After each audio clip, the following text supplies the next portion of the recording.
অন্তর্বর্তীকালীন সরকারের স্বরাষ্ট্র উপদেষ্টা লেফটেন্যান্ট জেনারেল মোহাম্মদ জাহাঙ্গীর আলম চৌধুরী দেশের চলমান আইনশৃঙ্খলা পরিস্থিতির অবনতির জন্য আওয়ামী লীগ ও তাদের সহযোগীদের দায়ী করেছেন।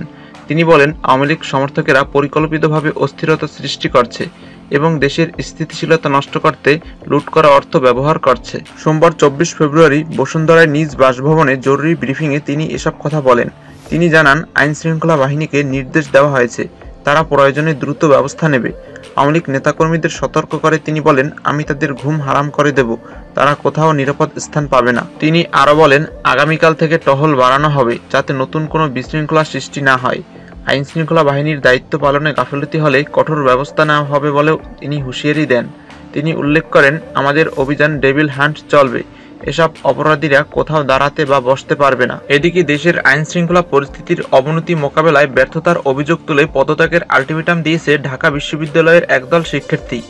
সোমবার 24 ফেব্রুয়ারি ভোরে রাজু ভাস্কর্যের সামনে বিক্ষোভ সমাবেশে তারা বলেন, স্বরাষ্ট্র উপদেষ্টা যদি দুপুর 1টার মধ্যে পদত্যাগ না করেন তবে মাঠ পর্যায়ে কঠোর পদক্ষেপ নেওয়া হবে। ঢাকা বিশ্ববিদ্যালয়ের পাশাপাশি রাজশাহী বিশ্ববিদ্যালয়ের শিক্ষার্থীরাও একই দাবিতে আন্দোলনে নেমেছেন।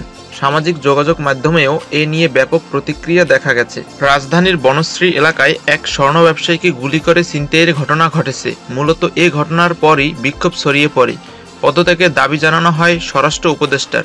এ ঘটনার প্রেক্ষিতে মাঝরাতে জরুরি সংবাদ সম্মেলনের ঘোষণা দেন স্বরাষ্ট্র উপদেষ্টা।